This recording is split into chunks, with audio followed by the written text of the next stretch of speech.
convincing people that things are something that, other than what they really are, and they will continue to be.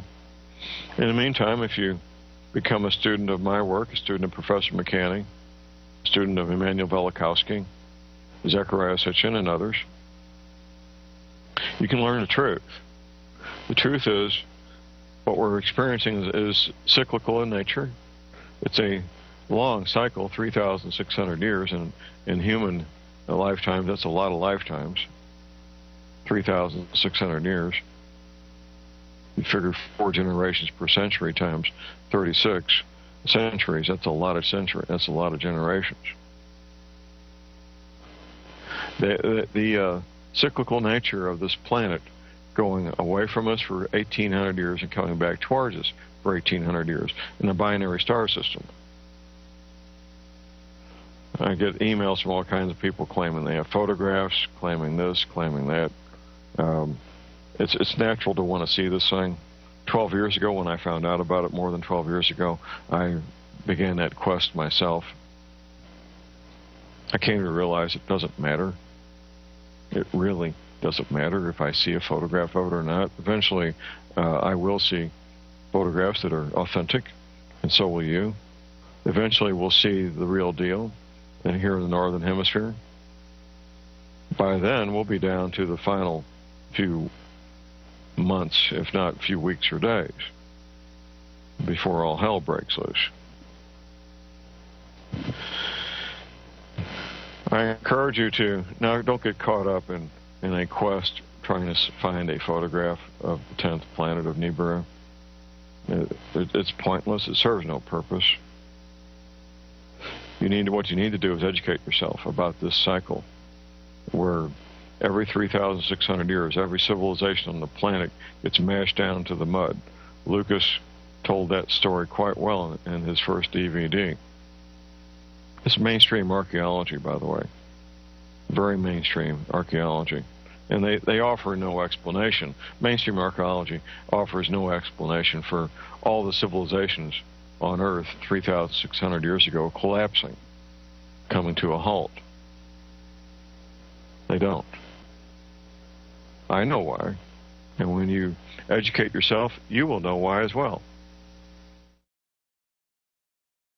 And what we found is that there are hundreds of such discoveries that indicate human beings like ourselves have been around for literally millions of years. What's been the reception to this book?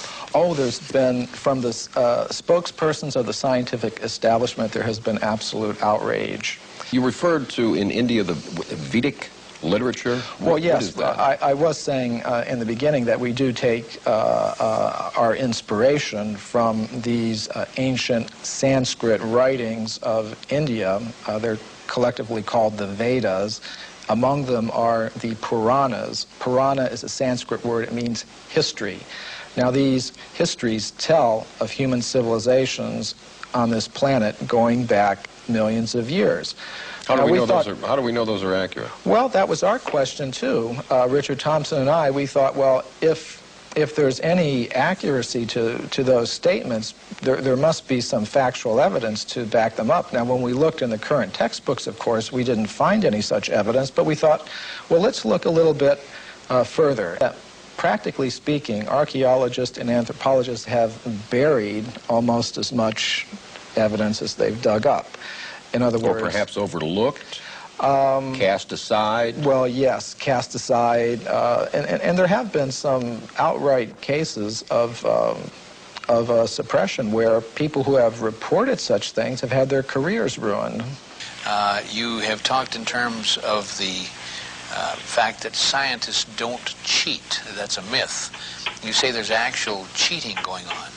Oh, that's very well documented. For example, the Piltdown case is a very famous case that documents that. Now, what that has to do with is early in this century, there was a purported discovery of an ape man in England based on a skull and a jawbone. And this Piltdown man, Piltdown ape man, was in the science textbooks for about 40 years. And then suddenly it was revealed that the British Museum had tested these fossils and determined that it was a very elaborate hoax. And many people have speculated about the identity of the person who was the hoaxer, and practically all of them center on different scientists in England, such as Sir Grafton Elliot Smith or Sir Arthur Smith Woodward, all very well-established scientists in England, because only somebody who knew the scientific method very well could have prepared these fossils in such a way that they would have fooled the scientific community all around the world for 40 or 50 years. So some scientist who wanted to perhaps give some evidence in favor of evolution, because there's not very much of it, invented this ape man, and in a very sophisticated way cheated, literally. And this is admitted by the scientists themselves. And there are more examples I could give, and we document many of them in our book, The Hidden History of the Human Race. Myth number 3, Michael, that you have written, evidence that goes against human evolution is reported only by crackpots. Now this is one of the standard techniques that the scientific community tries to use against anybody that reports something that goes against their ideas. They try to label them in a derogatory way without actually discussing the facts. This human person who looked like us, existed millions of years ago, did not evolve from an ape, as we are led to believe in the Darwin theory. Why has this evidence been suppressed, and what kind of evidence have you found to support this? Well, I'll give you a very good example. Now, one example from historical times is during the California gold rush days, miners were digging tunnels thousands of feet into the sides of mountains. Now, the rock in these mountains is over 10 million years old. So when they were digging these tunnels, they were finding human skeletons, they were finding mortars and pestles, hundreds of them at dozens of locations. Now, all these were gathered together, reported to the scientific world by J.D. Whitney, who was the state geologist of California. And he published a massive book about them by Harvard University. Harvard University was the publisher. Now, what happened to these artifacts? Why aren't they on display in museums? Why aren't our children taught about them in schools? There was a very powerful anthropologist at the Smithsonian Institution named William H. Holmes. And he said to Whitney, you, Dr. Whitney, if you had understood the theory of human evolution as we understand it today, you would have hesitated to announce your conclusion, namely that human beings existed millions of years ago, despite the imposing array of facts with which you were confronted. In other words, simply because the facts didn't fit the theory, the facts had to go, and so did Professor Whitney. What possible advantage would there be in that? Well, power, prestige, money, there's a lot riding on it. If even one of the hundreds of cases that we document in the hidden history of the human race were found to be true, accepted, that would mean that everything we've been told about human origins and antiquity for the past 150 years is simply not true. And I don't think that the current establishment is ready to admit that. How long ago do you think that this evidence was suppressed? I mean, is this something that's been going on for years and years? Yes, this has been going on for about 150 years. Well, gee, don't we have all these machines now that can look at the footprints or the bones or whatever, and that will just tell us how old it is? Oh, this is a very common perception. We have such faith in technology and those who employ it that when we hear about things like carbon-14 testing or potassium-argon testing, we think it really is a very simple process, almost like you pop something in the microwave and boom, it comes out. It's not like that at all. These are very complicated procedures. What I found in practice is that scientists may run several tests on the same piece of bone. Some of the ages will be very great, some very small, and they will tend to pick the date to publish in their scientific literature that most fits the idea that they start out with about how old the fossil should be. Now that often happens. We've placed spokespersons from the scientific community on a little bit of a pedestal, and we may need to give them the same sort of treatment that we would give to spokespersons from other groups in society. I'm here, and doggone it, I want to get the information out. I want to get at the truth. I guess that's what it is. Why does Dr. Steen McIntyre feel the need to protect her artifacts from her more mainstream colleagues? Why are contradictory findings being met with contempt instead of excitement? Some researchers charge it's because these new findings would turn modern anthropology on its head. This is actually the subject of a presentation I shall be making in New Delhi to the World Archaeological Congress called Puranic Time and the Archaeological Record. And the concept of time that you do find in the Puranas is, in fact, cyclical. Now, what might one predict from that? Say if you have civilizations coming and going over vast periods of time, perhaps you might have humans and other ape-man-like creatures coexisting. I will mention that the Puranas do talk about intelligent races of ape-like creatures that use stone tools. This is not an idea that came in with Darwin. It's been there for thousands of years. Now, what might one predict from that? If you were to predict what archaeologists might find, you would say, well, they would tend to find a very bewildering mixture of anatomically modern human fossils, ape-man-like fossils, crude stone tools, articles indicative of a higher level of culture, all sort of mixed up and going back.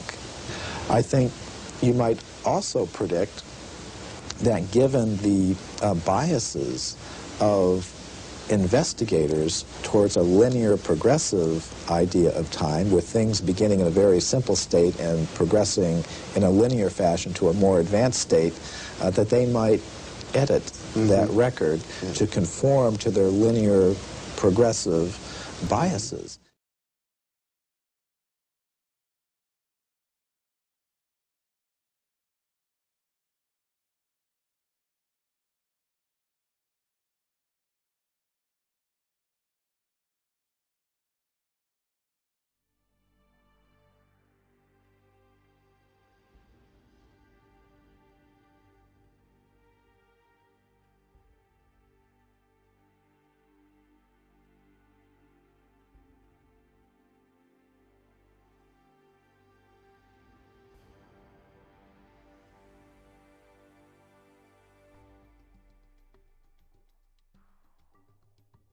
With stories of their cosmology, their cosmogony, their history, where we came from, how the solar system formed and all that. And that's what we're going to go over, what they had to say. Where did it come from? Well, originally when these things were being translated in the late 1800s, early 1900s, when the translators would read what they'd have to say, it was like, oh, come on, forget about it. Put them in the myth. These are myths. They have to be myth. It can't be true. And they put it in the myth pile, which Alan was talking about, myth. So, Zechariah Sitchin, a man named Zechariah Sitchin in the 1950s gets the idea, wait a minute, how does the first culture get a myth? Who hands it to them? Good question. Why didn't anybody else think of that? So, he assumes it has to be a history. They have to be telling a history, which then later gets distorted perhaps as myth by later cultures, but the first one's got to be a history. So he goes into the myth pile with that attitude and comes out with 8 books at this point called the Earth Chronicle series, which I use as the basis for a lot of what you're going to see here now for a while.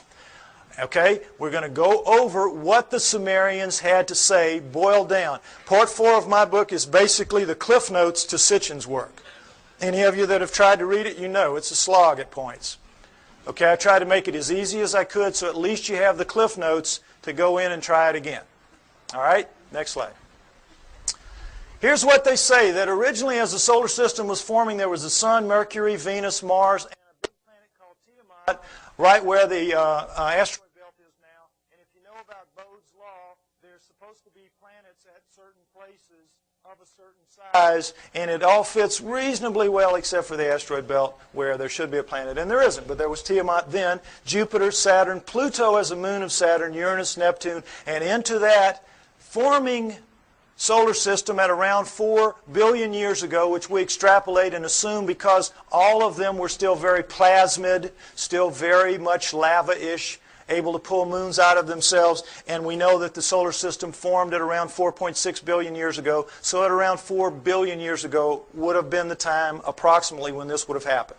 Okay, Nibiru comes in, and as it's a stray planet like the one we saw a few months ago being slung out of the binary star system on the news, we all saw that, probably something like that. It's captured by the gravitational pull of the large outer planets, swung around the sun, captured by the sun, and is caught in an elliptical orbit like a comet, moving clockwise as opposed to the counterclockwise circles of the other planets. Well, as you can see, there's the capacity for real problems here with one going one way and one going the other. And in the second time around, Nibiru collides head-on with Tiamat at planetary speeds. This is a collision. Okay? Next slide.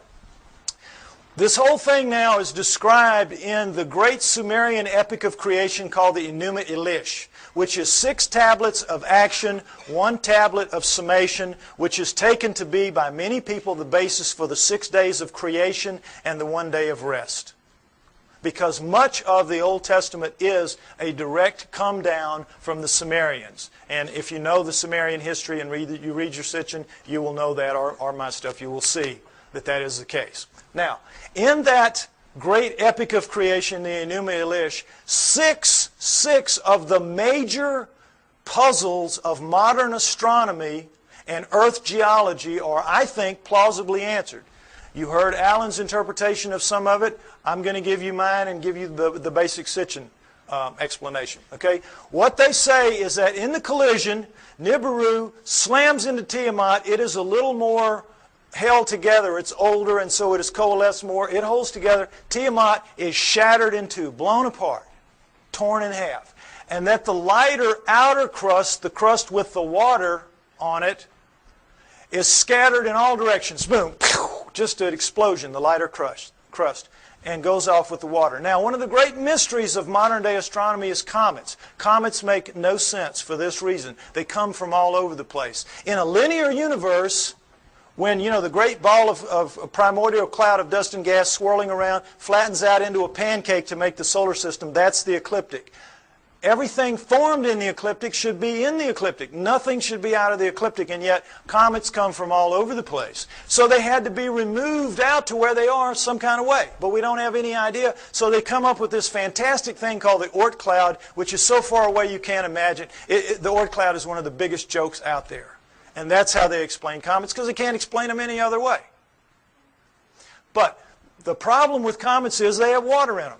And anything out in space is not going to produce water. You produce water by being a cooling planet with lava spewing up the steam and stuff like that, and it condenses, etc. So comets have to begin in a planet. Now, this explains it, I think, plausibly well. Nothing that they will throw at you to explain comets will do it. All right, number 2, the other great mystery, the asteroid belt. What they say is that the inner viscous magma inside Tiamat in the collision was strung out, the bowels of the planet, the guts were ripped out and strung out and broke into little pieces. That's the asteroid belt. They called it the hammered bracelet. We call it the asteroid belt. But there it is. And that's a fairly plausible explanation for it. Again, this doesn't make sense because, as you heard, the exploded planet theory. Problem is, when a planet explodes, it ought to just go boom everywhere. It shouldn't be hanging around. Doesn't make sense for a number of reasons. Okay, now, the third one is Pluto. Pluto's a problem because it's, as you've all been hearing lately, they're trying to downgrade it. It doesn't belong. It doesn't fit. It has an orbit that's not like the others. It carries inside the orbit of Neptune, and it's 17 degrees off the ecliptic. Again, nothing should be off the ecliptic. What they say is that Nibiru, as it swung around, it pulled Pluto away from Saturn, its original home, and dropped it out where it is now. Now, all astronomers know Pluto is not a natural planet. It started life as a moon of an inner planet. They know that. But they have no idea how it could have gotten moved out to where it is. Here you go. Here's a reasonable answer right here. Now, let's talk about Earth. Three great mysteries here. Life. Well, first of all, let's establish that Earth is a remnant of this. What happens is Nibiru's moon bangs into the remnant of Tiamat, and like pool balls, boop, hitting, knocks it inside the orbit of Mars, and it reestablishes there and becomes the Earth, the remnant of Tiamat.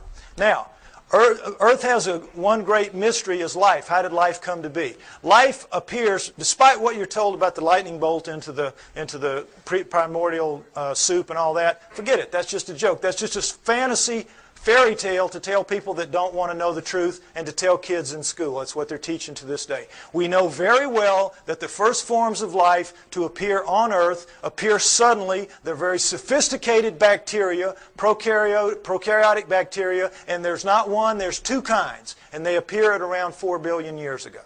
Suddenly, overnight, strata with two kinds, sophisticated bacteria, relative to what that first living form would have been. If I had done the first part of my show, you would see all that. Okay, you can get the tape or get one tape and put it in a room and let everybody see it if you want to. But anyway, the point is, life is a great mystery. How it would suddenly appear 4 billion years ago, here you go. It says in the tablets, in the collision between Nibiru and Tiamat, in the mingling of their waters, Nibiru passed life to Tiamat, to the remnant of Tiamat.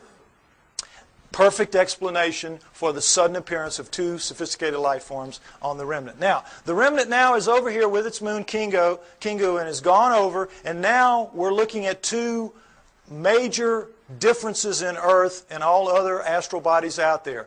Earth is missing a huge portion of its crust, and it has plate tectonics, movement in the plates.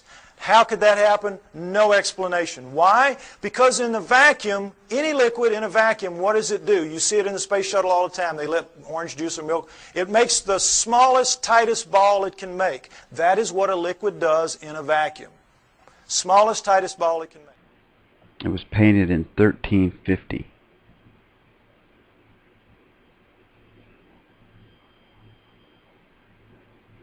This one was interesting to me. Very interesting to me. And these people are all looking up. And there's a great group of people. And they're all looking up at this big ship or city in the sky. And it might be this guy saying, hey, that's us. To these people here. I don't know. And that's where these things are supposed to come from. These Vimanas and stuff. The blue people. And there's a lot of documentation on this. Geminid meteor shower is subsiding now, as Earth exits a stream of debris from rock comet 3200 Phaethon. Preliminary counts by the International Meteor Organization suggest that the shower peaked on December 14th with more than 100 meteors per hour. Bright moonlight reduced the visibility of many faint meteors. Fortunately, the shower was rich in fireballs like this one. Amateur astronomer Thomas Ashcraft recorded the fireball using an all-sky camera and a 61 MHz radio receiver. Watch the movie again and turn up the volume. The soundtrack is the echo of a distant TV transmission bouncing off the ionized trail of the disintegrating meteoroid. By listening to the radio echoes, I could tell there was a strong display of meteors all through the night, says Ashcraft. We were lucky that some Geminid fireballs appeared through holes in our cloudy skies. The shower is subsiding, but it's not over.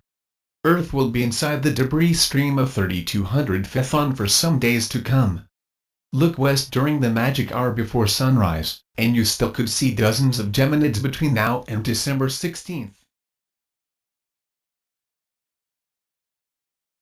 When the dust settled, here's what we had. The solar system as we know it today, with Nibiru moving in this clockwise 3,600-year orbit, and I say it passes outside the orbit of Mars, inside the inner edge of the asteroid belt, and the last time through, I think, was around 200 BC, which means it's just passed aphelion out here, and it's going to be back around 3400 AD, about 1400 years. We don't have to worry about it if I'm right. You will get arguments about these dates.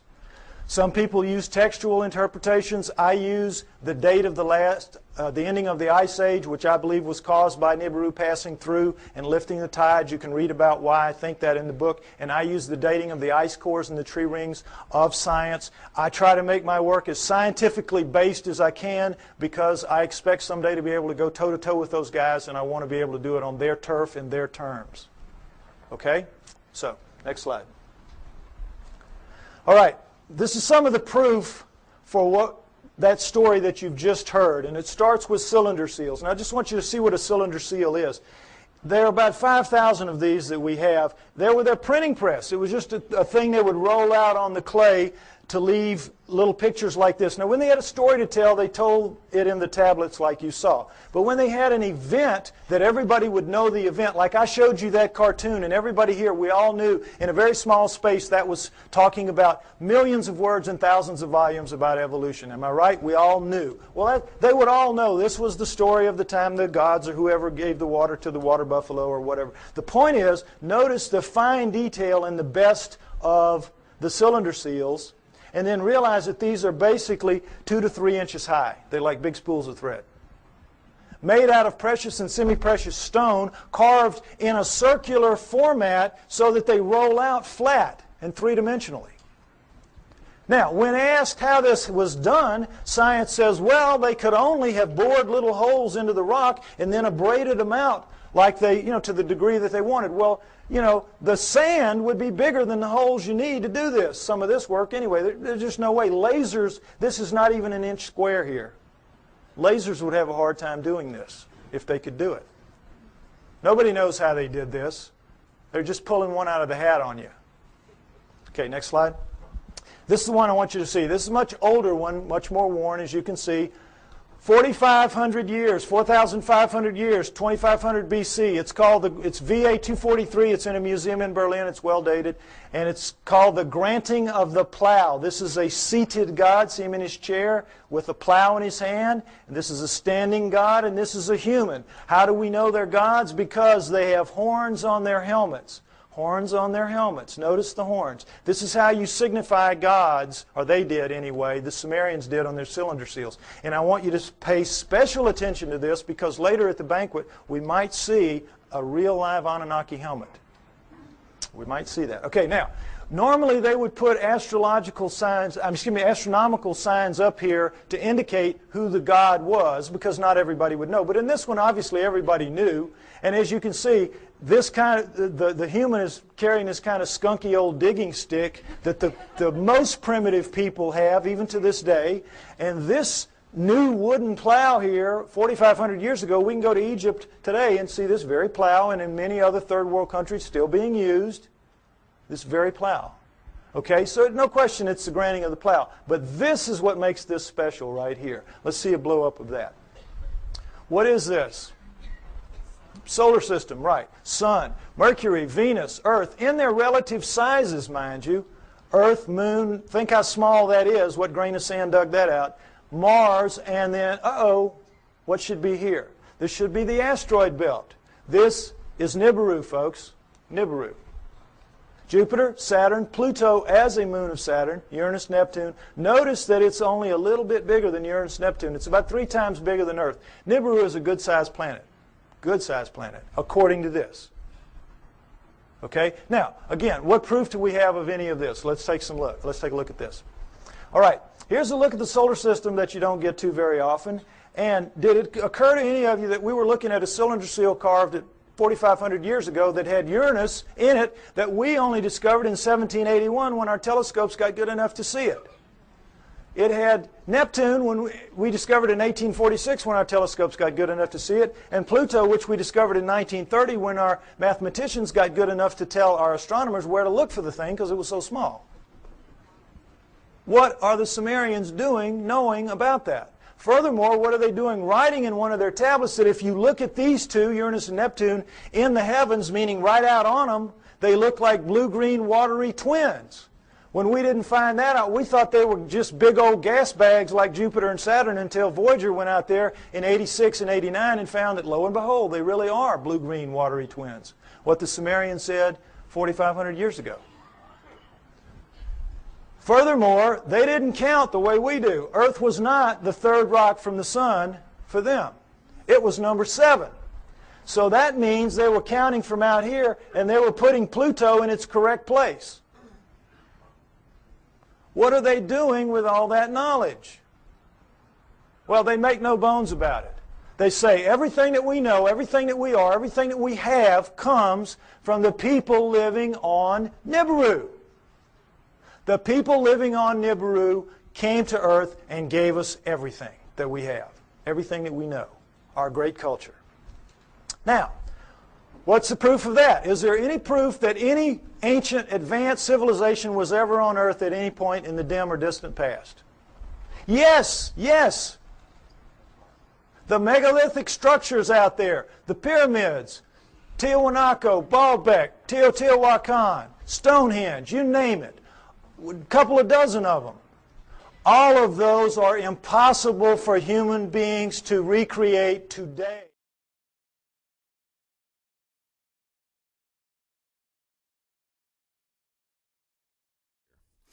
They are basically claiming that the atmosphere is broken, that at any moment that the ice on the North Pole could melt away, and that the methane gas, which is stored in ice beneath it, could rapidly be released into the atmosphere and kill us all, just like the dinosaurs. So we're in dire straits, according to these people, and they want to do things such as fly military planes up there to spray sulfuric acid into the stratosphere, which is the uppermost parts of the sky. They want to coat the sky in sulfuric acid to reflect the sunlight away, to cool the planet down. And why would they want to?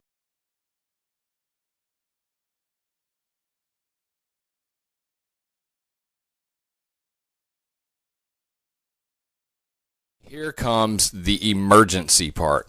There's a group called the Arctic Methane Emergency Group right here. Their website is ameg.me, ameg.me. The Arctic Methane Emergency Group is a group of scientists who have been studying the Arctic ice and methane and are, basically blowing the whistle. They're saying that at any moment, 50 gigatons. That's a lot.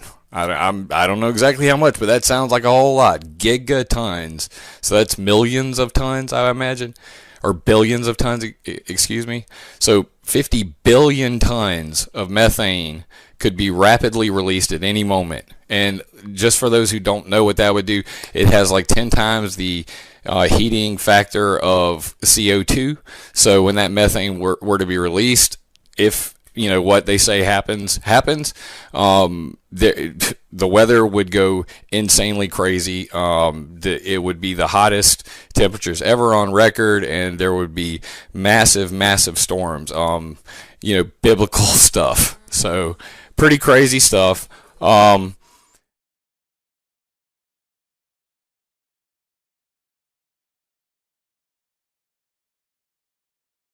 have a tough time up in there.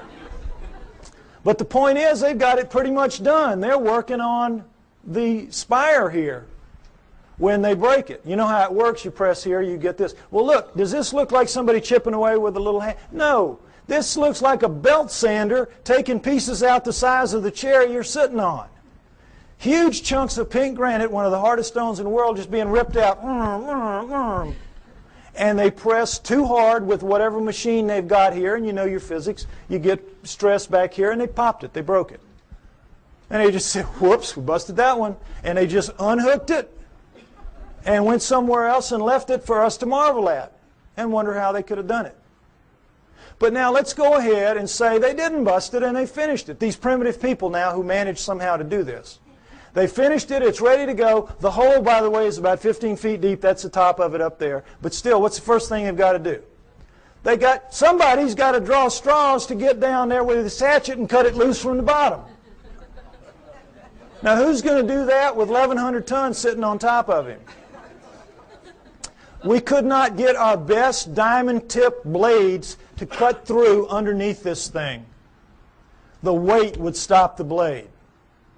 We could not, the operative word here is impossible. We could not get this out of here. And yet they did it time and time and time again. To lift it out, just if we could somehow cut it loose, we would have to take a dozen of our largest movable cranes to wring that hole just to get it up. You're being lied to, folks. That's the main thing you got to understand. You're being lied to. It's absolutely impossible for this one stone. This one stone proves that none of the megaliths were made by those people in that era. And this, again, is not the biggest one. They have them in Baalbek twice that big. Okay? Next slide. All right. What we're told is that the Anunnaki came to Earth for this, gold. Mining gold. And that originally, the story is, they landed in ancient Sumer, but not 6,000 years ago, 400,000 years ago, 430,000 approximately to be exact. 400,000 years ago they land in modern-day Iraq, and they set up shop in the Tigris-Euphrates Valley, and they call their home away from home, their home away from Nibiru, the Eden. You'll see a poster out there by my thing, Anunnaki over Eden. That's what that means. Because that poster is the Tigris River Valley that the symbol is rising above. That is where it was. That is where Eden was, according to them, and that comes down in the Bible as such. So they set up camp and they placer mined the gold out of those rivers. What do they need gold for? They needed to repair their atmosphere. In their rise to high technology, they had damaged that big, 3 times the size of Earth atmosphere, the same exact way we're damaging ours in our rise to high technology, and they ultimately had to repair it with very fine particulates of gold, like talcum powder, blown up into the stratosphere above it so it would ride above there and act as a reflector and an insulator from cosmic rays, which is, you see that on the masks of astronauts and in the capsule and all that. Gold is a wonderful stopper of cosmic rays. So that's what they had to repair it with. It's what we will have to repair it with. We'll have to do exactly the same thing when the day comes for us to have to face up to what we're doing to our planet. Okay? So they came, they placer mined out of the river, and all that is you put a tray in the water, you let the water sweep over, the water drops the gold into these cloth. Every few weeks you pick it up, and it's real easy. It's the way we do it now when we have the opportunity. But you tap out any stream system, ultimately, and they did. After about 150,000 years, they had tapped it out. And so they decided they were going to split themselves up and go where the mother lode of gold was on the planet Earth, which is what it is today, southern Africa. So they divided themselves into the upper world, which remained the Eden, and the Abzu, which was the lower world, and you didn't want to go to the lower world because you had to get in the holes and dig the gold. And they didn't like it. So the Anunnaki revolted. They said, we don't want to do this. We want a slave to do this work for us. Plus, it was a hardship duty, mostly men. Why don't you make us some women while you're at it? So that's what they did. They decided to use the creatures of Earth, which would be the hominoids, and I say it would have been the Almas, the likeliest candidate. They took the creatures of Earth to get some of their genetic material to make the new slave better adapted physically to the planet than they were, but the slave would for the most part be like themselves. We shall make the Adamu, A-D-A-M-U, which comes down as Adam, and we shall make the Adamu in our own image after our own likeness, which comes down word for word. And that is what they did. They made their slave inferior models of themselves. That's us, folks. That's us. We're really inferior models of the Anunnaki. And as you saw in the cylinder seal, we look like them. We look like, in their own image after their own likeness. In all of the cylinder seals, we look just like them. We don't have the horns on our headgear. That's about it. We are them. That's why we're not adapted to this planet. That's why we're so obviously not a part of this planet. We have their bones. We don't have primate bones. We have their muscles. We don't have primate muscles. We have their skin. We don't have primate skin. We have their body pattern, their hair patterns on their body is ours. We have thickest on our front, thinnest on our back. Primates have thick on the back, thin on the front. We have their eyes, their poor night vision eyes.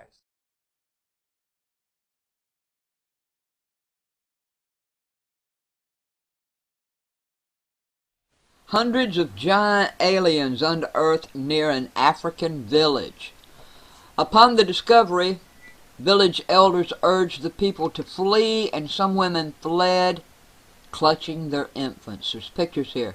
But the African find is only the latest in a string of alien body discoveries stretching back some 70 years. China's strange alien bodies, it seems, if anthropologists and archaeologists dig hard enough, deep enough, and long enough, sooner or later alien bodies will surface. And 1937 was a banner year for alien corpses in China. That was the year several scrawny alien cadavers were allegedly discovered. All had huge heads, and buried in caves nearby were mysterious discs that came to be called Drapa. Like these beings to kind of be part of that line as well. And who do you think they were? They were like the kings and the royals of that area? Well, they definitely were the royal family of the area, because the tombs that they've been found in have been rich in very incredible ornate tapestries, fine ceramics, etc. And that's typical anywhere in the world where you find royal tombs. You tend to find very nice artifacts, whereas a farmer's grave will tend to have not much in it. So we do know that they were of a royal class. Part of the mystery is that when the Nazca take over the area, which was about 100 AD, all of a sudden the elongated skulls disappear from the archaeological record. They're not really found that much amongst the Nazca tombs. And so it's my beginning of a theory that I think the Nazca, in fact, eradicated the royal family of the Paracas for some reason. But I can't understand why you wouldn't find the Paracas in the archaeological record once the Nazca take over. However, when we look, the thing is that this phenomenon existed all over Peru, and also in the area of many parts of Bolivia, including Tiwanaku and Pumapunku, and other sites in Peru where you find megalithic structures. I'm starting to find direct correlations between megalithic building and the presence of elongated skull.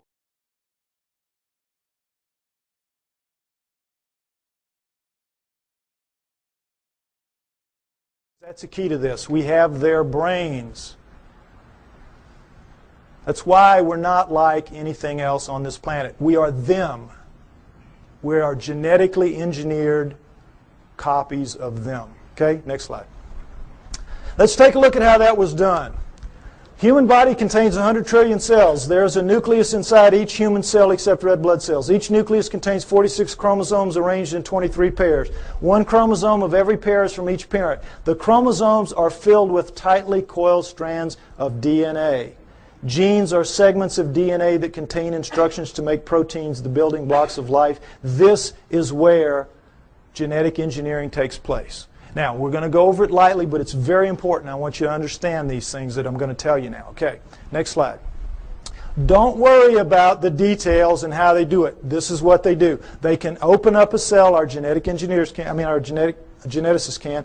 We can open up a cell, open up the nucleus, pull out strands of DNA, and in that strand, 98% of it will be what's called junk DNA. We don't know what it does.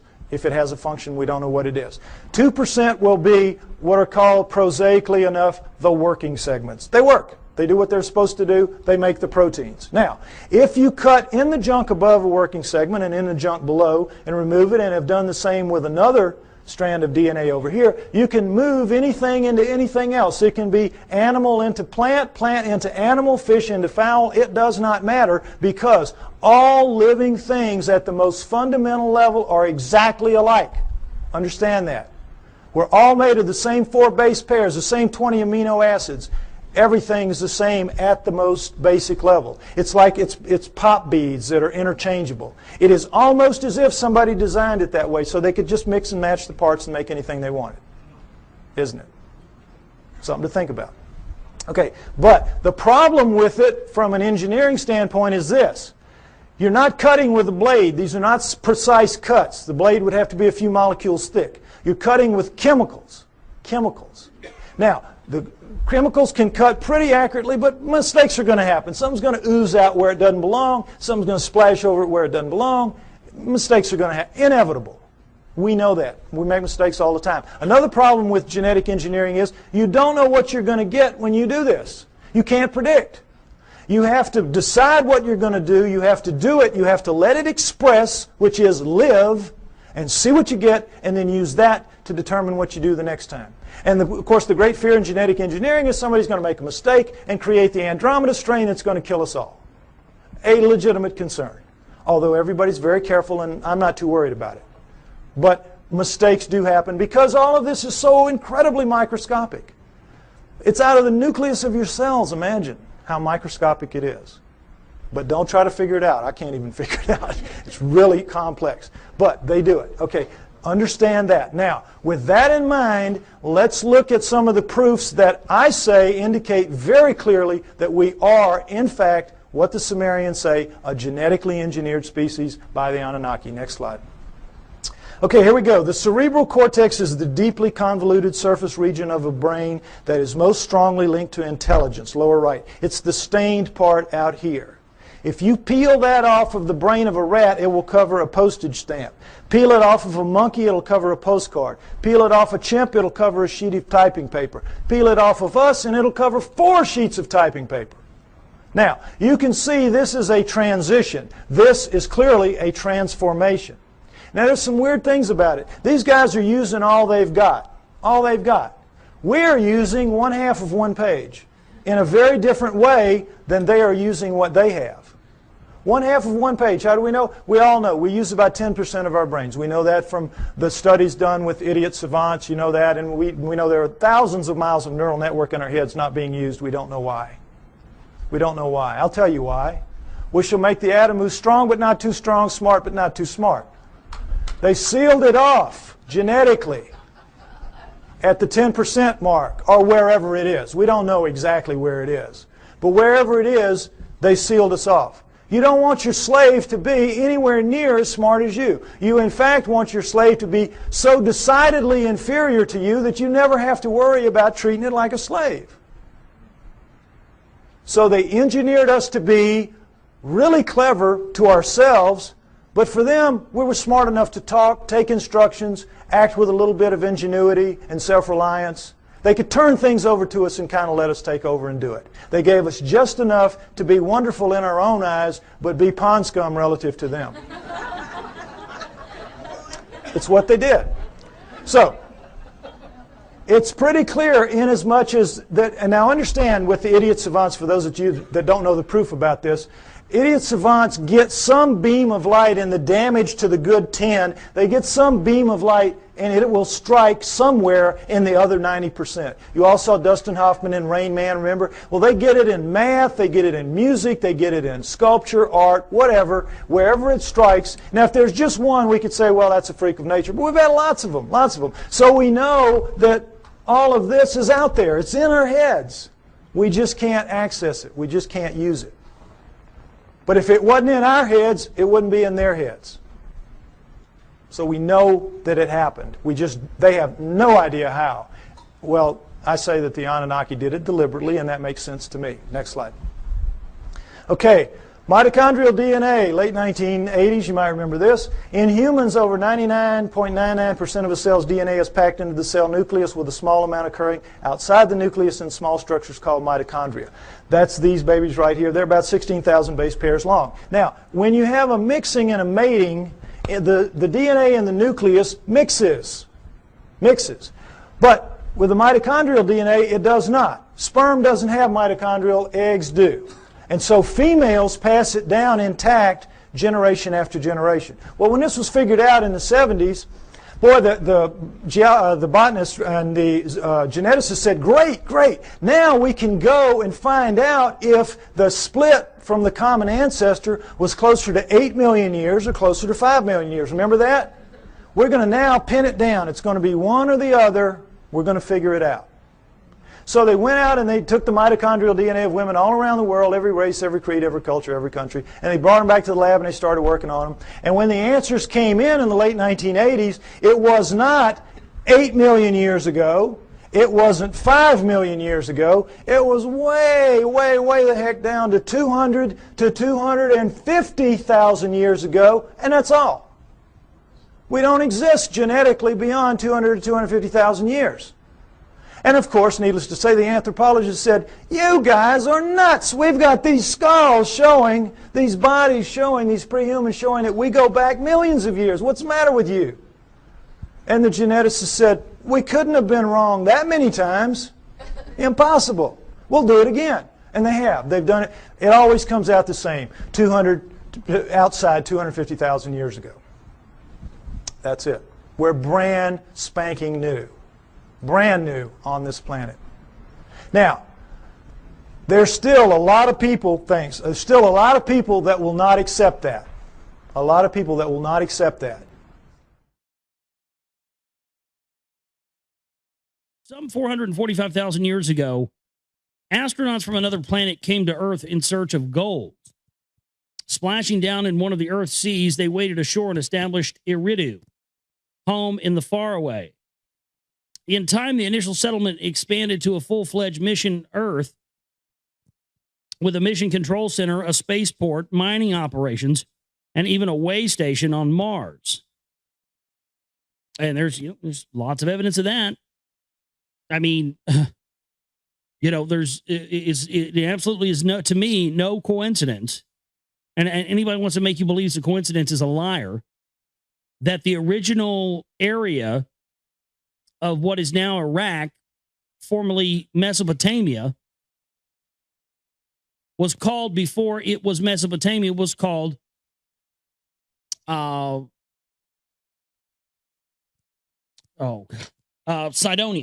Sorry, I had a brain fart there for a minute. And the area also on Mars where the face was found is also on Cydonia. Coincidentally enough, both places are also located on the 33rd degree parallel. Yes, you heard me right. Ancient Mesopotamia. This is the Anunnaki, the self-proclaimed gods over mankind. This is what they look like. They are the same creatures that staged the saucer crash in 1947, the ones that were autopsied on TV. When I say stage, I mean that was the Anunnaki way of getting a double agent here on Earth to oversee and direct the Illuminati, and the Illuminati went to great expense to convince you that these creatures do not exist.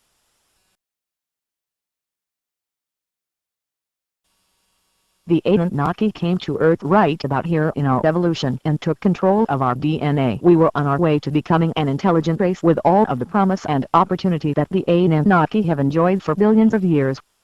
The Anunnaki came with one purpose in mind: how to turn the Earth into a planet that they can inhabit.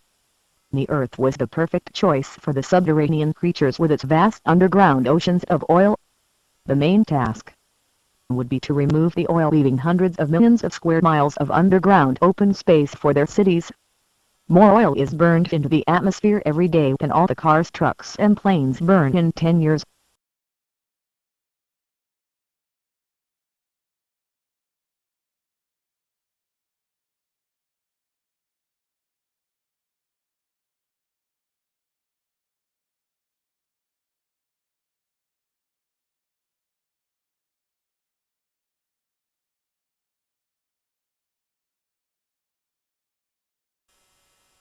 Anunnaki enslaved mankind through DNA manipulation and deception. Deception is perpetrated against all mankind by the Illuminati.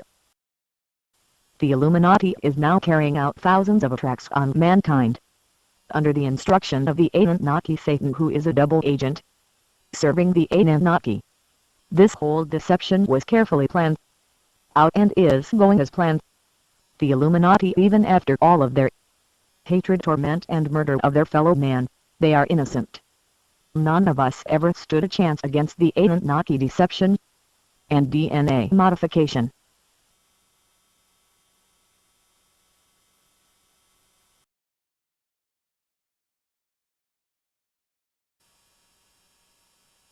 In the center of every galaxy, billions of stars, moons, planets, and everything that is compresses under such immense gravitational force they compact to the point of matter inversion, truing matter into antimatter. When this happens, the most incredible phenomenon happens: consciousness. I think, therefore I am. This is how consciousness came to be. This is the great mathematical architect of the universe, making all life possible. The Anunnaki set up all religion as part of the deception. The reason the Anunnaki torment mankind is not because they are evil, it is because they want more than our planet and more than our slavery. They also need our dark matter souls.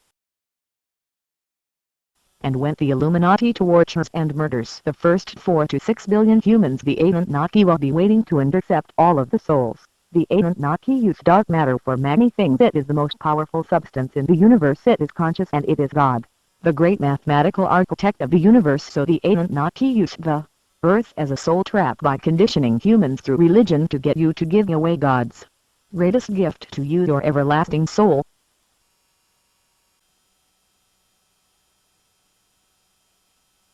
The Anunnaki control matter with their minds. They can create life out of raw matter using only their minds. And if they need work done, they manipulate life forms to do the work, not machines. The Anunnaki thrive on slavery. Mankind is nothing more than a domesticated tool to the Anunnaki. They use their solar system, Nibiru, to travel throughout the universe and have been doing so for billions of years. Earth is being turned into a system to replace Nibiru.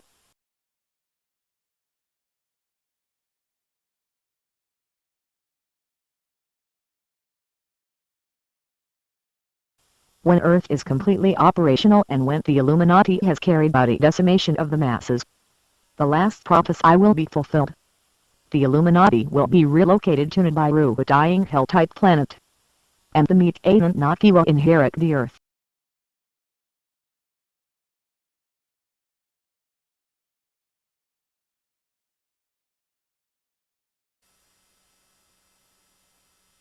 There is a way out. Although the Anunnaki have done this to all of us, they have also given us the Bible. The simplest quote: "The truth shall set you free."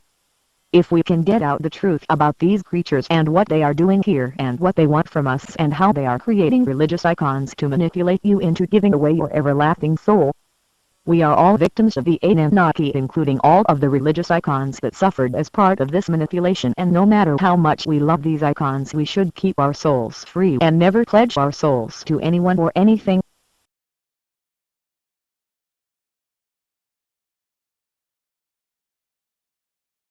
That I brought to life a civilization that was hardly known before, and that is the Sumerian civilization. So I brought to life the Sumerian civilization, which was really a most amazing civilization. It blossomed out in what is now southern Iraq. So about 6,000 years ago, an incredible civilization appeared there, and all those that deal with it use such words as suddenly, unexpectedly, out of nowhere, because there was no gradual or any kind of precedential civilization that you had this and this and this and this was a higher level, a higher stage. Suddenly, from what we may call primitive, though they were not primitive people, but they were farmers, hunters, etc. But suddenly there appeared cities, high-rise buildings, societal organization, kings, priests, codes of law, literature, art, music, musical instruments, all of that within a very short period, appeared about 6,000 years ago. But I want to mention tonight at least three of their firsts. One is writing. And they developed a writing system called cuneiform, where the scribe using a stylus would make wedge-like symbols or indentations in wet clay, which when it dried would become a permanent record. But let's say that this is a clay tablet, and I once held up a copy of my book, not this one, this DVD, and I said, which one of the two do you think would last another 1,000 years? The printed book or the clay tablet? And the answer is the clay tablet. So we have writing, which of course meant a language and grammar and literature and epic tales and lullabies were written down, recipes. So writing was one of them. Another thing was pictorial depictions. They took stones, mostly semi-precious stones, and made cylinders about an inch or so, sometimes longer, but basically about an inch, a cylinder of an inch, and would engrave, and nobody has figured out to this day how, in this hard stone, they would make an engraving in reverse, like a negative, which when rolled on wet clay would become a permanent depiction, the way we say print our presses, the rotary presses now, the newspapers. And the third thing that I would like to mention and stress this evening was the high-rise buildings. They were the first to use bricks and to build high-rise buildings, like stage pyramids that would rise 100, 120, 160 or more feet high. Some think that these were the towers of Babel, mentioned in the Bible. Actually, it's not so, but every major city, Sumerian city, had a sacred precinct, and the sacred precinct had such a ziggurat, as they were called. And they were used primarily for astronomical observation. And indeed, their knowledge of astronomy, or in the field of astronomy, is one of the most amazing Sumerian legacies. This is, for example, the imprint of a cylinder seal. You can actually see the seal in Jerusalem. There's a museum there called Bible Lens Museum. And this is, if you ask a regular scholar, what is it? They'll show it. He'll say this is a beer drinking scene, because the Sumerians were also the first to invent beer. And drinking beer was a social event. You can see people are coming to participate in that, and beer was drunk through a straw. The way I understand in, say, in Latin America or in Argentina, they drink mate tea with a straw. But as many other cylinder seals, they were decorated with celestial symbols. And if you study this one, you find out that it depicts the sun, it depicts the earth and its moon, it depicts what we call the asteroid belt, which is a belt orbiting between Mars and Jupiter, and nobody knows, or nobody, I mean, I say nobody because I do. Others claim they don't know how it came about. It's the remains of some planet that was destroyed, exploded, except that if a planet explodes, the pieces fly in all directions, and in this case, they orbit like a belt between Mars and Jupiter. So you also have Mars and Jupiter. Here's Jupiter. You have the asteroid belt, which we have discovered only in modern times.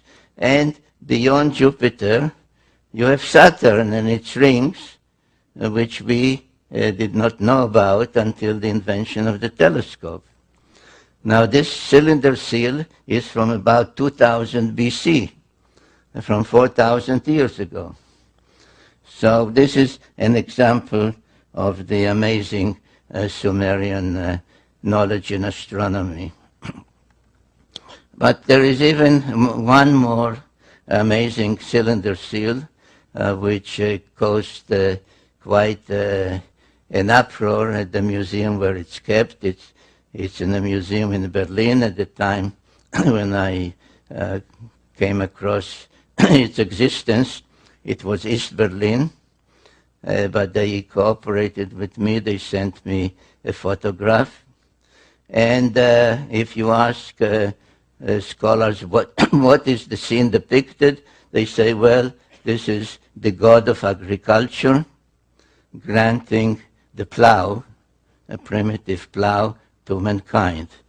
A representative of mankind is introduced by a lesser god to the main god who grants the plow. And just as an aside, I'll say, so you tell those same scholars at the museum or in any of their scientific magazines, say, so there was a god of agriculture and that's how you look. They say, no, that's a mythological scene. That's just mythology. But whatever it is, there is an interesting celestial depiction on this one. And this is the long story, which I gave you as briefly as I could, of what the Bible says in chapters 2 and others of Genesis, that a group called the Elohim, which is a plural term, literally meaning the lofty ones, translated God, said to each other, let us, in the plural, let us fashion the Adam. Adam comes from Adamah, which is earth, so Adam, literally earthling. Let us fashion the earthling in our image and after our likeness. And this is essentially in one biblical verse what the Sumerian tales tell in quite a number of creation texts. And then after they achieved that and everything seemed to be in order, the deluge came and destroyed everything. So after the deluge, there are tales, by the way, Sumerian tales describing the deluge and its reasons and its what caused it and why was one God angry and said, let mankind perish, etc., etc. But that's needs another evening. So after the deluge, when the water subsided, they had to restruct and recreate and restart everything from the beginning, and they could not do it anymore in the Edin, today's Mesopotamia or Iraq, because it was all covered with millions, or now one should say billions, of tons of mud, and nothing could be done there until the earth would take generations and generations to dry. So they shifted the whole project from where it was. If you recall, it was this way. Everything was anchored on Mount Ararat, the twin peaks of Ararat, which stand out as a marker, and laid out exactly the same idea of a landing corridor this way. Now they used as one of the facilities to serve their purposes a great platform that they had built here and that survived the deluge right here. And again, using this notion of equidistance from there to the spaceport, which was here and here, to create the whole landing pattern, they chose a new mission control center, a new place for the Duran Key, right here. And this place is known today as Jerusalem. So Jerusalem, and I sometimes, either at seminars or when I took groups with me to tour these places, I would say to them, why is Jerusalem sacred? I say, well, it is sacred to Muslims because the tale is that Muhammad was taken from Mecca or Medina one night on a winged horse and brought to Jerusalem, and there he was taken aloft and visited heaven for one night. So that's. But why was Muhammad taken to Jerusalem? Why wasn't he lifted just from Mecca or Medina? Well, because that place was already known as a sacred place, because Christians believed that that's where Jesus preached and was crucified, etc. So I said, so why was Jesus crucified in Jerusalem? He was born in Bethlehem. He came from Nazareth. Why Jerusalem? Well, because that's where the temple was. The Jewish temple, the Temple of Solomon. So why was the Temple of Solomon there? Well, people don't know.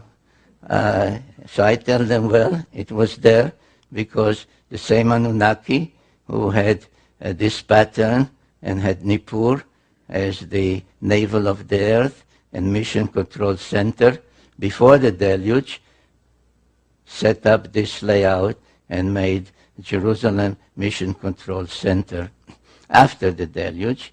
And equidistant from it is the spaceport and Twin Peaks, emulating the Twin Peaks of Ararat. Twin Peaks are here in the Sinai Peninsula, and Twin Peaks, artificial ones, because there were no mountains there. So they built two mountains known as the Giza Pyramids.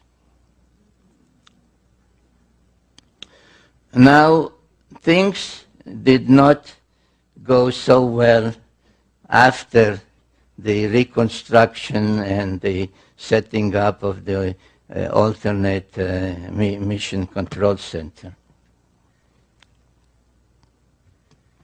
The Anunnaki, who, according to the tales by Enki and others,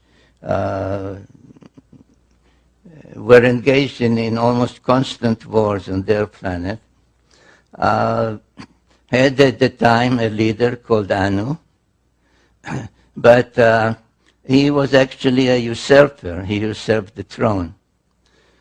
And under the Sumerian sexagesimal system of 6 times 10, 60, etc., he ranked as the top rank 60. And his successor was a son called Enlil, who was given the rank 50. But Enlil was not the firstborn son.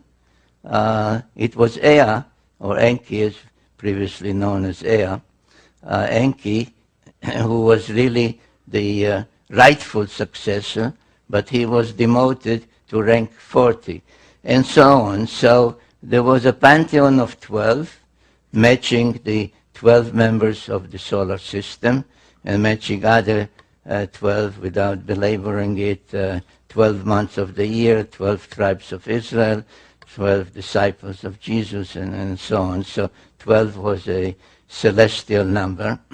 So the relationships were such that the conflict was almost inevitable, especially since it had a lot to do of who was mothered by whom, who was the father, who was the mother. If this one was also the son of Anu and Antu, then he was this rank. But if this one was only the son of this one, but not this queen, he had another rank. So the relationship was quite confused and convoluted, and leading to conflict, which soon appeared on Earth. And one of the events that took place, relatively too many years after the establishment of that great pattern of landing pattern in Jerusalem and the Space Force, etc., and the two artificial mountains in Egypt, was that wars broke out. And the first war that I named in my book, The Wars of Gods and Men, the Pyramid Wars, because there was a series of them, had to do with these facilities, because in the Great Pyramid, one of the two especially, which is the only one that has an ascending passage and chambers, all the others have just a descending passage, they were a prize that one side tried to deprive from the other, and the first series of pyramid wars took place there. In that particular war, the two main protagonists were the main son of Enlil, called Ninurta, and the main son of Enki, called Marduk. And in that war, it was Ninurta who was the victor, and his victory was commemorated in some cylinder seals and other depictions. This was his symbol, the eagle, and this was his victory's depiction, how he won the war over the two pyramids, and another depiction where you see actually all three pyramids.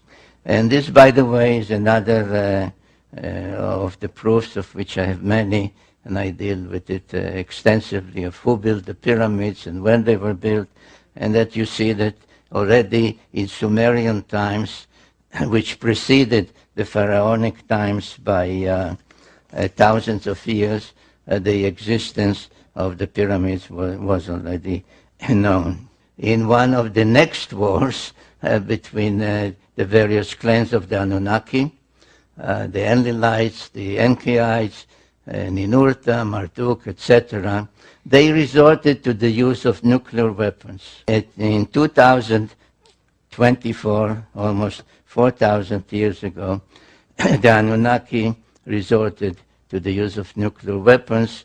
There is a long text called the Era Epic, E-R-R-A, Epic, that describes the reasons, who did it, how they did it, what the number of nuclear weapons that were used in 2024. The unintended consequence of that was that a wind blowing from the Mediterranean brought what they called, in those texts, they're called lamentation texts, they called the evil wind, that brought death to everything alive in Sumer. In Revelations, when the opening of the sixth seal comes, from what I've been told, that's very accurate, because that's exactly what's going to happen. There's going to be a massive earthquake when it locks onto us. As it goes past us, we're going to follow it right upside down. The oceans are just going to be roaring from pole to pole, as you could well guess they would, because if you take a planet that's 7,000 miles across and roll it upside down in 30 minutes, you're going to have some real serious problems with wind and water. We should be preparing to expect this thing to show up any. A cell, you have your nuclear genes in the core, and then around in the cytoplasm you have a lot of mitochondria, and those mitochondria also have a small genome. And for sequencing, you extract your DNA out of your cell, and then you're going to fragment your DNA into small pieces, and you make a selection for a certain size range and put those pieces onto the sequencer.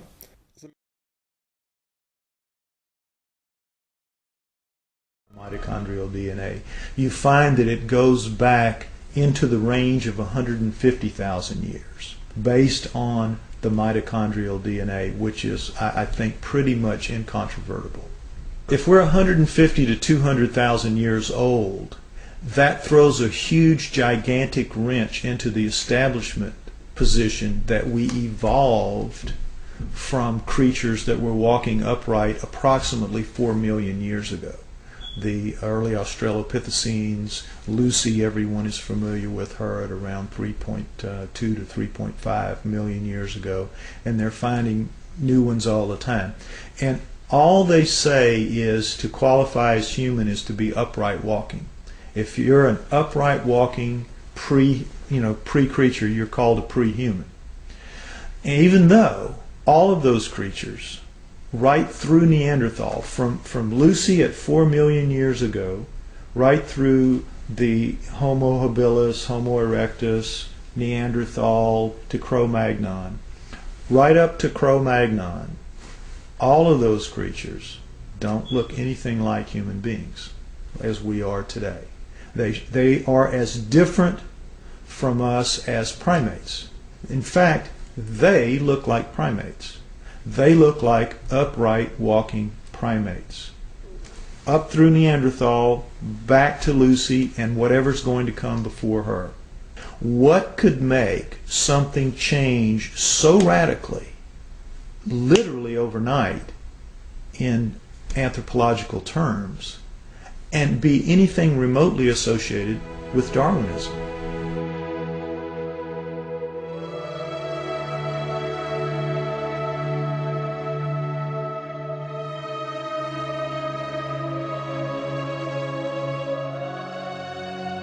I believe, personally, that the writings of the Sumerians 4,000 years ago, as chronicled by Zechariah Sitchin in his books, The Earth Chronicles, I believe that is the most logical and reasonable explanation that there is for how we came to be.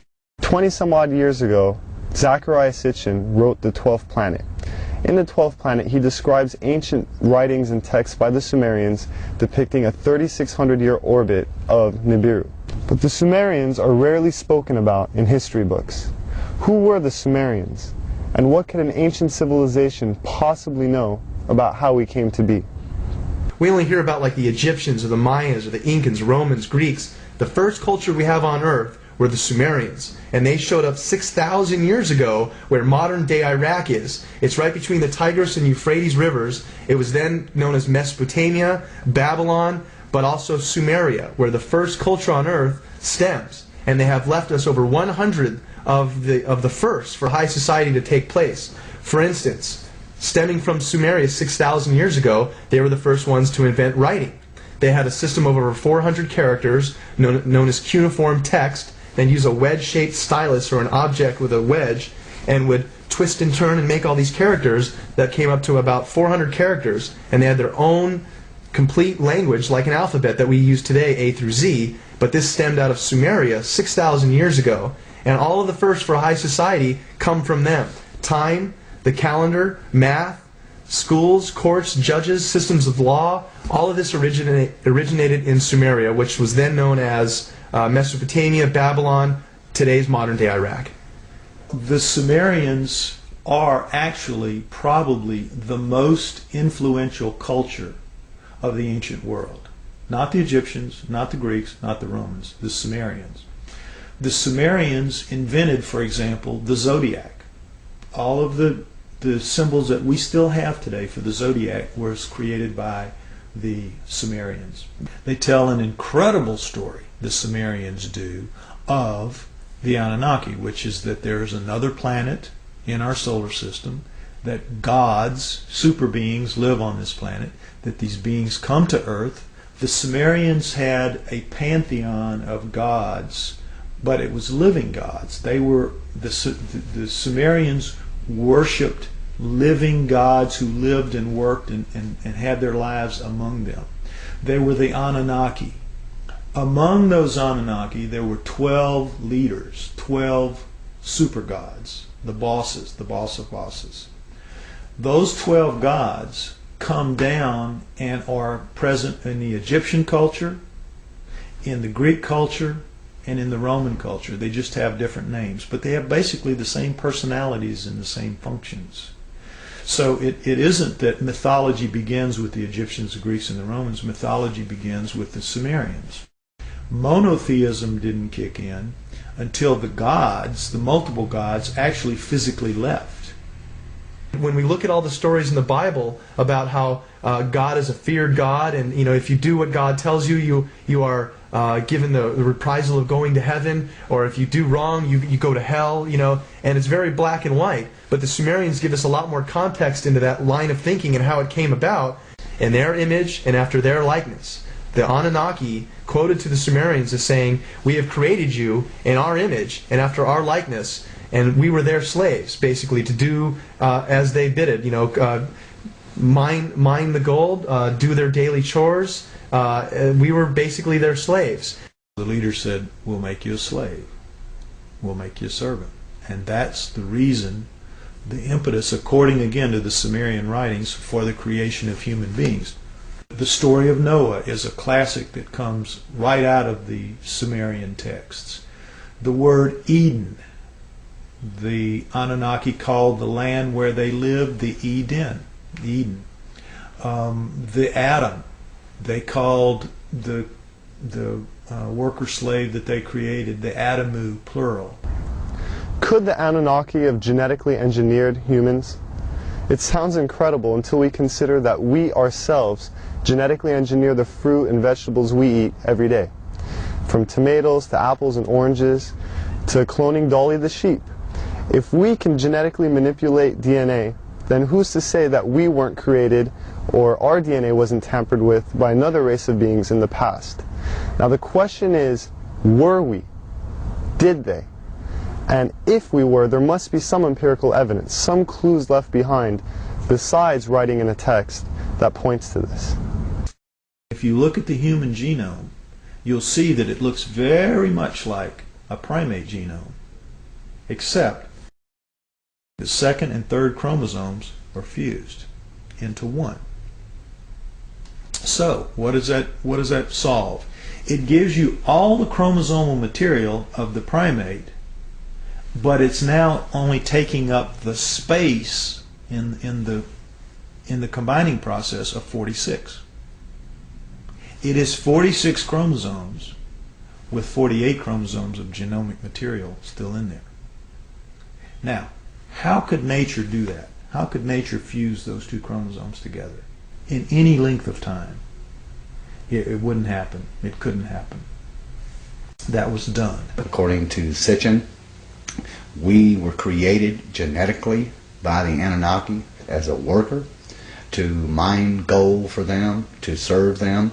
People out there, even if you're not a scholar, even if you're not anything, if you open your eyes a little bit to this and you start just doing your own research, you're going to find paths there that lead you to some things that are going to awaken new ideas into you.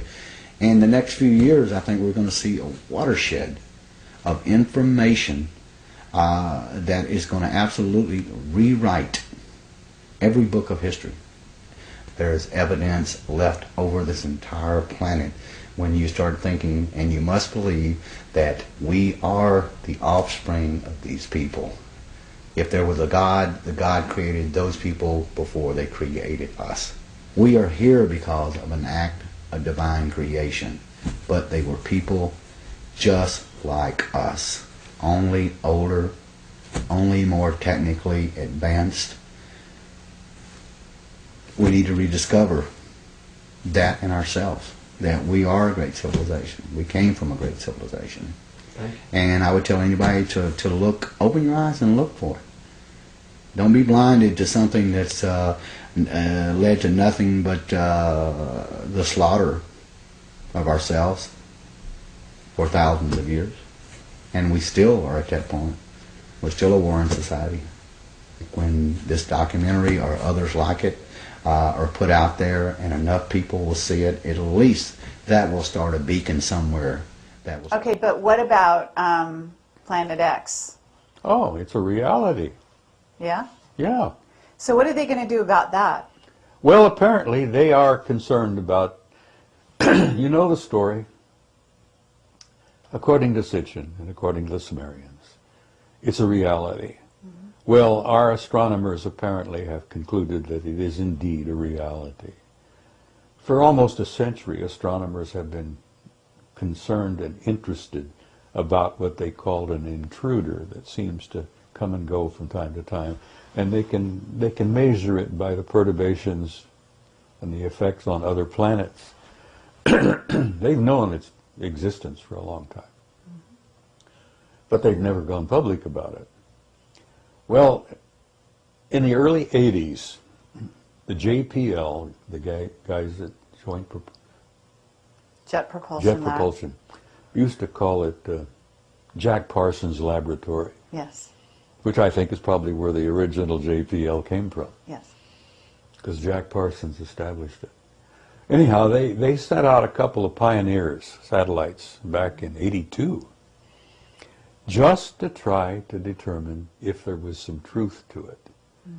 And the Pioneers apparently came back with data which said not only yes, but hell yes. And the Pioneers concluded, the Pioneer satellite data concluded. So, wow, astronomers were troubled by that. Whew. Could this thing be real? And well, what did they do? They sent out what they called an infrared astronomical satellite. I think they called it IRAS anyhow, and this was done in '83. They sent the IRAS out, taking infrared pictures all around the ecliptic, above and below.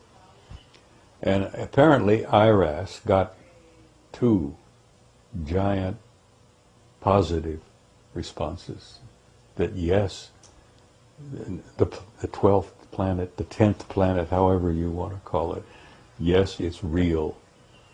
And that's when the lid slams down.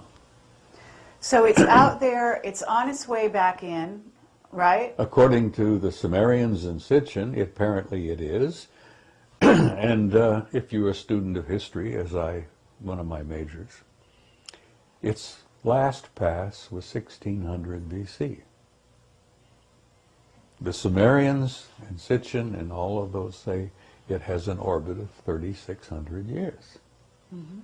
So as like many of us, I count on my fingers and toes and figure out, well, 1600 BC, it has an orbit of 3,600 years. Wow, it's due. Well, apparently it is. So now, why are they keeping this a secret? Because you're an expert on secrets. Listen, every time Nibiru would make a pass, it was not always devastating. It would depend on whether the planet Earth and Nibiru were on the same side of the sun at the same time. Mm-hmm. And if we were on the same side of the sun at the same time, all hell would break loose on planet Earth. Well, apparently, last pass triggered the explosion of Santorini, Thera, the volcano in the Mediterranean, in the Aegean Sea, blew its top, brought to a close the great, great Minoan civilization. among other things. It affected Egypt. It's all in the records, apparently. There are even historians and theologians who say that Santorini's explosion is exactly what you're reading about when the plagues and all hit Egypt that allowed Moses to get the Israelites out. But if you look at 1600 BC and figuring that was a relatively recent past, it's due now, and apparently the guys in the astronomical observatories know it. And that, again, is above top secret. Let me give you a tiny example. For a number of years ago, there were two brilliant guys working at the Naval Observatory in Washington. Tom Van Flandern is one, who I hope you've interviewed. No, but yeah, please continue, and we'd love to do that. He's no longer with the Naval Observatory. The other one was the chief astronomer at the observatory, a brilliant man by the name of Robert Harrington. Right. And Harrington gave an interview to Zecharia Sitchin a number of years ago. I think it was 91 or so. Mm-hmm. Where he came right out and said, Dr. Sitchin, we are interested in this because it ties in perfectly with the work you've done on the Sumerians and the ancient planet Nibiru. He said, we found it, it's real, we have photographs of it, and he says from what we can put together, it's a rather nice planet. It's about 2.5 times the size of the Earth. Apparently it's heading toward the system, the center of the system. We've concluded about everything about it except that we haven't named it. And Zecharia spoke up and he says, it's already been named.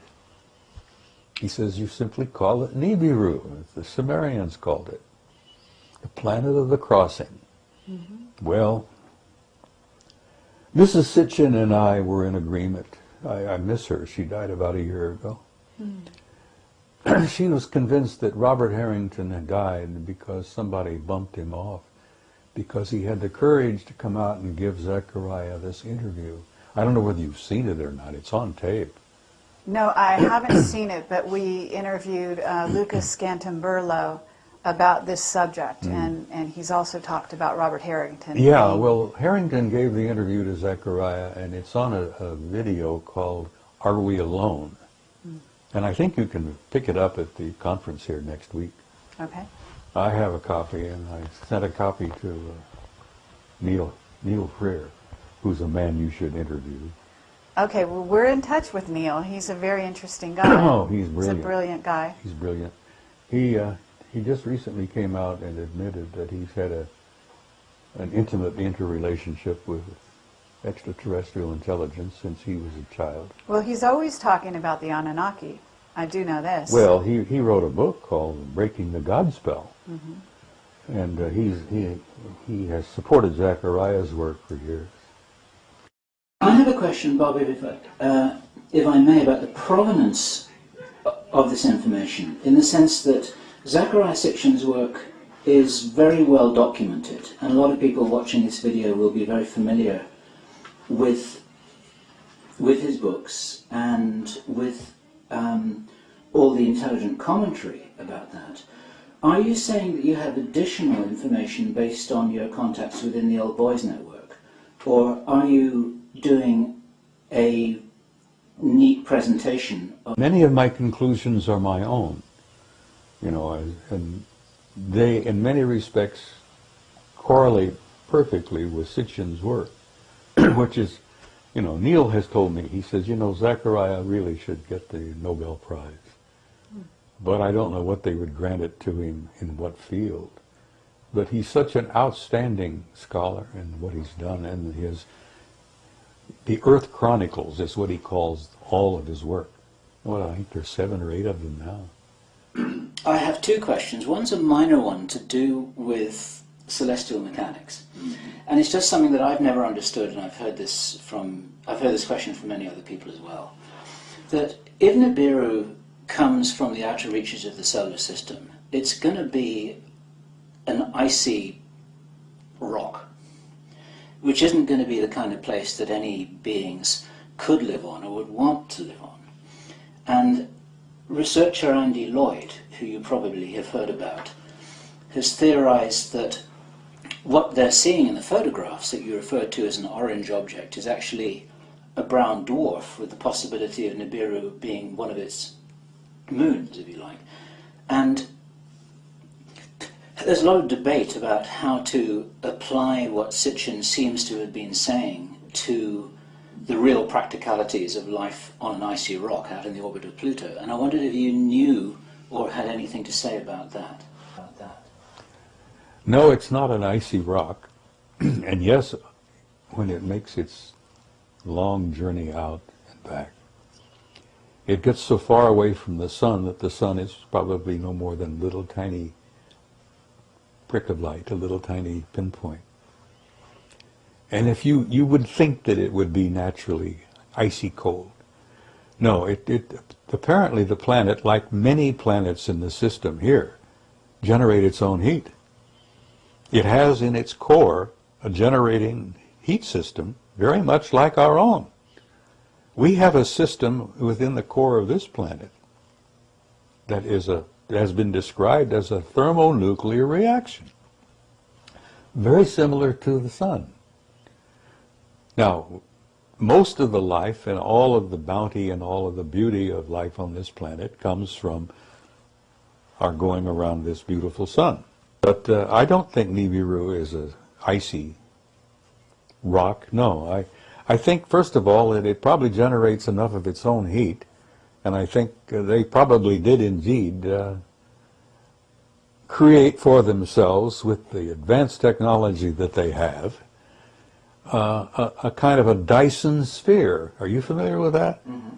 You know what brilliant British astronomer, I think, Freeman Dyson, said some years ago, that an incredibly advanced technology will have the ability to enclose its planet and retain not only its heat, but its atmosphere.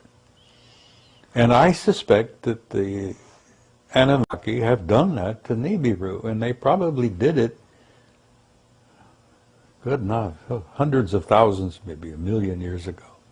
So the planet, I think the color from it, the dull red golden color, is a result of that envelope of gold shell that they've created. They've created for themselves a Dyson sphere around their planet. And I suspect that any advanced technology will ultimately do the same, simply because it makes sense. It's a practical thing. But if they had that degree of engineering capability, why wouldn't they just live on Mars instead of hurtling through the solar system? Well, they weren't the original occupants of Mars. Okay. They used Mars as a way station, and they've reactivated it, and I agree with Zechariah on that they've reactivated their way system, their way station there. They used to drop off on Mars on their way here. So they were never, I don't think, original inhabitants of Mars. There are a few remnants of original inhabitants on Mars. There's even some indications, which I've been looking into, and I've gotten some data, that we're playing host to a bunch of Martians here on this planet.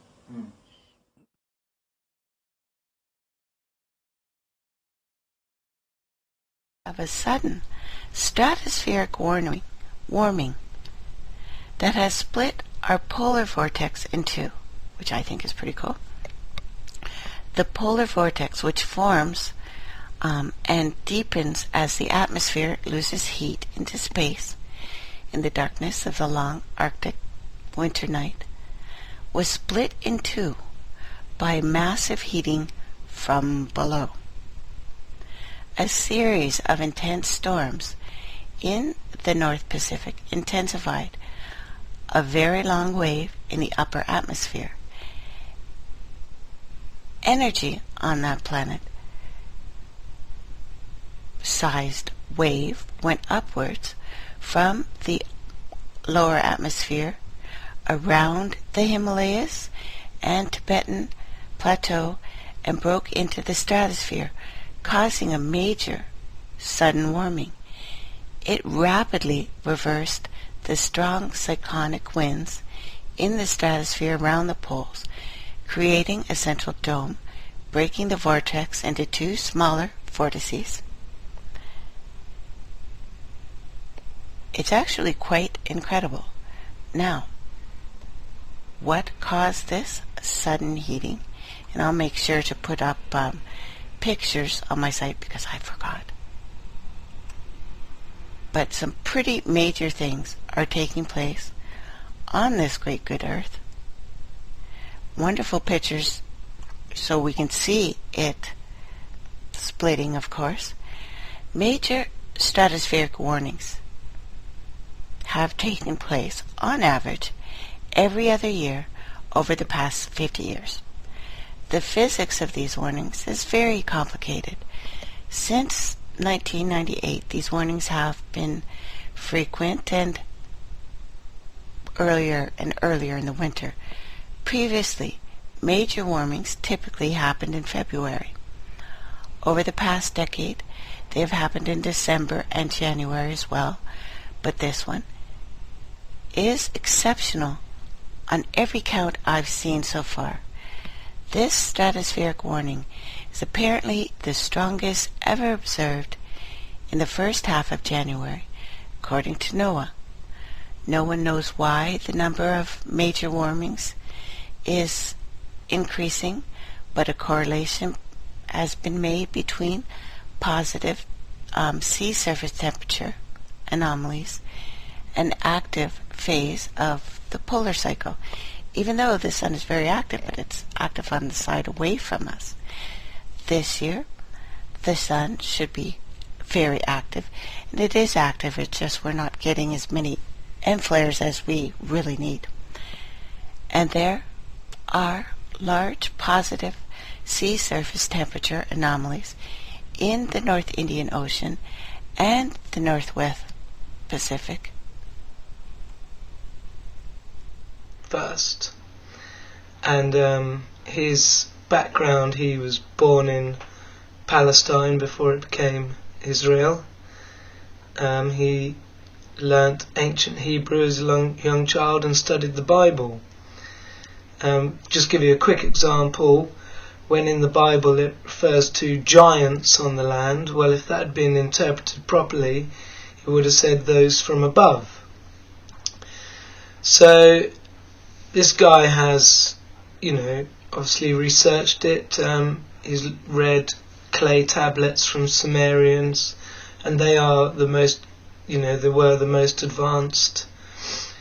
And basically he's saying that Nibiru, comes around every 3,600 years, goes around the sun in between Mars and Jupiter. And when it's nearby, stuff happens. And there's an intelligent society living on the planets there, and there's times when it's close, they're sort of jumping over to Earth and da-da-da-da. Now, it seems possible that the last time they were here, 3,600 years ago, there was a big battle going on with their peoples. And, you can see evidence of this in the Bible in Ezekiel. And what I just thought, which seems to make sense of the world we're living in today, is that after the battle, after Nibiru was on its way out again, some of their people were left behind on Earth. And they may well have been the bad guys. Well, I think, so this is going to be my standpoint, that the ones who are left behind were the bad guys.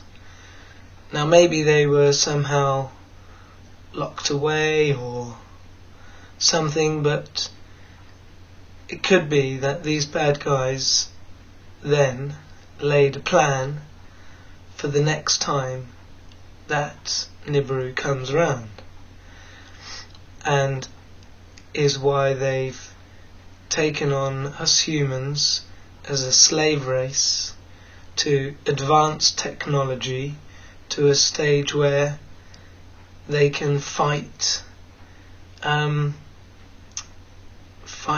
the, I think they're calling them the Anunnaki, as they come back round. Now let's just take nuclear weapons. They were well in time for that. I've just seen that Russia has 8,800, America has 7,500, and you know, that's a lot of nuclear weapons to have when, you know, it'd only take a couple to finish off a country. Well, you know, why would you need 8,000 nuclear weapons capable of being fired halfway across the world? So if they're capable of being fired halfway across the world, they're probably capable of being flown out into space. And once out in space, you know, they don't need much propulsion to continue at vast speeds. And so my main point of this message is what we're going to get. We are going to get the system making us believe that the aliens, the Anunnaki coming on Nibiru, are the bad guys. And they're going to make us fight the Anunnaki. Now, possibly there isn't enough of them. Maybe they've wanted to keep their race clean and not have too much human DNA in them, and perhaps their numbers are relatively small and wouldn't have a hope of defeating the incoming Anunnaki, the good guys. And the reason I'm saying they're the good guys and the ones left here are the bad guys is, you know, the way we are treated in this world. We've been fooled and hypnotized and everything else, and we're not given the truth. And to me, that's the biggest thing, is truth. You know, you build a whole foundation of your mindset on what you consider to be truths. It is important. So, yeah, the bad guys are here, and they're going to make us think that the other guys are the bad guys with all their hypnotism and shit. But we just have to know inside ourselves that that's not the case. And don't help them. Right? So I think from now on, you know, the code is do not help the evil ones in power. Do not aid and assist them. Do not fight in their wars. So yeah, some of you may think I'm mad, but Nibiru for me is always, there was always something about it just made sense. Just seemed to slot in and make a lot of sense. And what with all the earth changes going on at the moment, everything that's being predicted, you know, just happens to be happening. Yeah? All at the same time. And we're seeing signs now of nation turning against nation and kingdom turning against kingdom. Egypt and Ethiopia arguing over the Nile. India and Pakistan, well, they're always at it. North and South Korea. There'll be one around the corner, quite likely. So, you know, things are happening. Plagues, weather, tornadoes, volcanoes, earthquakes. And that makes me believe that Nibiru is coming now. That's why I think it's happening now.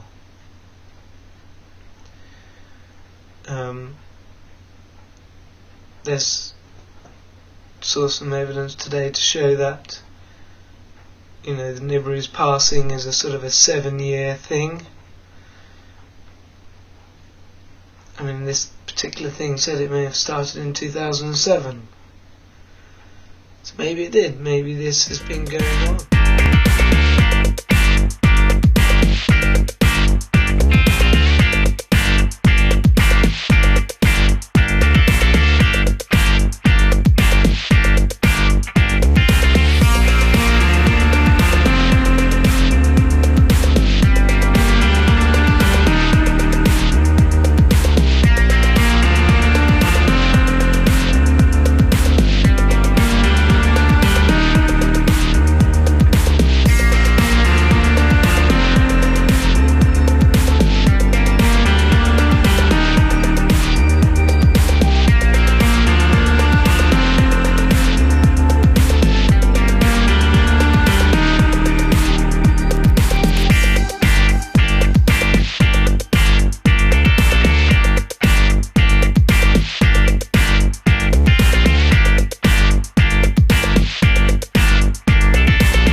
I know you are.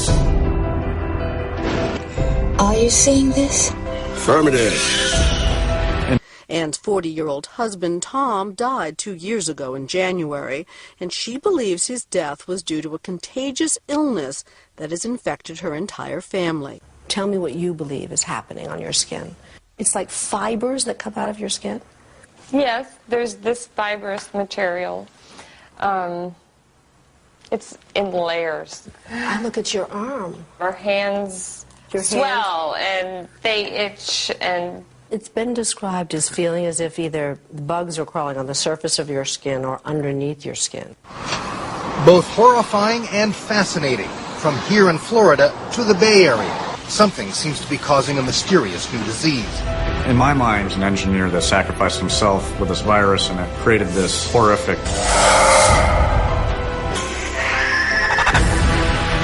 What we thought we knew is just a tiny tributary of what's actually going on. We'll find out who this was. They are not gods. They say out of slow-healing skin lesions will come bizarre filaments. We have no method. Those engineers made something they shouldn't have. We know that there is something real going on here.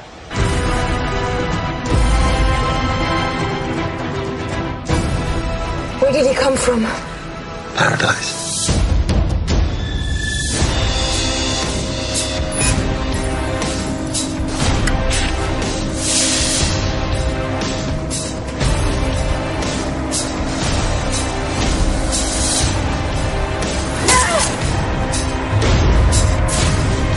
Take us home! If you don't stop it, there won't be any home to go back to!